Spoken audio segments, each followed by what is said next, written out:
Un jour, je serai samouraï. Étant jeune, c'était le rêve de Simon Duchesne qui maintenant possède sa ceinture noire en kobudo. Il a réalisé cet exploit avec sa détermination, sa motivation, son entraînement, ses parents et il a de quoi en être fier. Nicole et Claude, vous êtes les parents de Simon qui est ceinture noire en kobudo et vous avez joué un rôle très important dans cet exploit-là de votre enfant. Oui, il faut dire que Simon, c'était pas un garçon qui était très actif au primaire, même il avait tendance à faire vraiment de l'embonpoint. Alors, il fallait vraiment chercher un moyen de le motiver à faire un sport qu'il aimerait. Nous autres, c'est qu'on a cherché avec lui quelque chose qui correspondait un peu à ses intérêts. Okay, Simon, quand il était jeune, ben, il aimait les chevaliers, les combats d'épée, ces choses-là. Et je pense qu'on s'est servi de ça. C'était vraiment une passion qu'il avait de jouer au samouraï. Tout ça. Il y avait des caisses pleines d'épées. Régulièrement, il allait s'en acheter, même chez Dollarama. Puis il en distribuait à ses amis pour faire ses personnages imaginaires. Comment vous avez choisi le kobudo, un sport qui est quand même méconnu? Il y a peu d'athlètes dans cette discipline-là. Moi, je savais que les arts martiaux, je trouvais ça intéressant. Puis j'ai cherché sur Internet, à un moment donné, je cherchais un peu comme l'aïkido.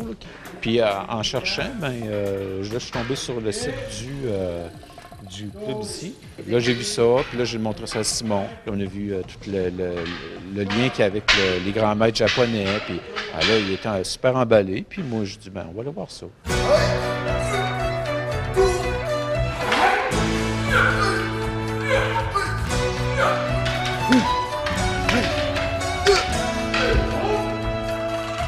Kobudo, ça signifie, par traduction, art martial ancien. C'est vraiment le même entraînement que les samouraïs faisaient, qui est devenu en fait un art martial qu'on pratique aujourd'hui. Ça a commencé ce rêve-là. De où tu prends cette passion-là? Les films beaucoup, ou tous les rêves de petits gars, c'est d'être... Les dessins animés aussi. Donc, je voyais des épées. Tout ce qui était épée, j'ai aimé toutes les sortes d'épées, autant en Occident, donc les chevaliers, qu'en Orient, avec les sabres japonais ou chinois. Quand tu étais jeune, tu avais ce rêve-là, mais tu le pratiquais pas en tant que tel. Non, c'est ça. Je faisais juste rêvasser à ça. Puis m'amuser avec mes épées en plastique.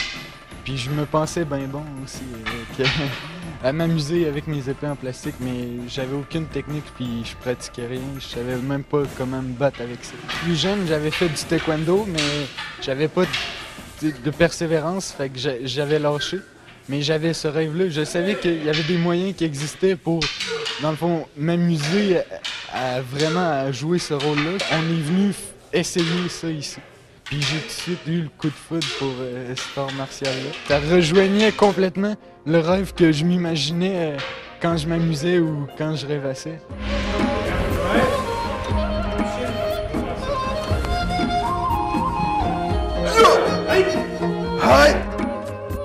À partir de ce moment-là où tu as découvert cette passion-là, tu as découvert la discipline, est-ce que ta vie a changé? En fait, oui, sur des points de vue physiques et psychologique. J'ai eu une meilleure forme, un meilleur cardio. Après ça, j'avais jamais réussi à accomplir des choses avant. J'avais fait du taekwondo, j'avais lâché. Je faisais de la natation dans le temps. C'est le moyen qu'il avait trouvé pour me faire bouger. Mais au premier échec que j'ai eu, tout allait bien. Mais le premier échec que j'ai eu, j'ai abandonné la natation. Après, j'ai commencé le kobudo ici. Puis j'avais pas l'idée de lâcher parce que là, tout allait bien. Puis j'ai jamais lâché, donc ça, c'est venu jouer sur la persévérance. Donc j'ai développé une estime de moi, puis la persévérance qui maintenant me sert dans mes études, puis dans tout ce que j'entreprends. Ça m'a tellement apporté en dehors dans ma vie courante que, dans le fond, c'est un plaisir pour moi de venir ici parce que ça a changé ma vie. Donc c'est sûr que de ce point de vue-là, je suis content de venir ici, venir faire ce qui m'a rendu heureux en fait.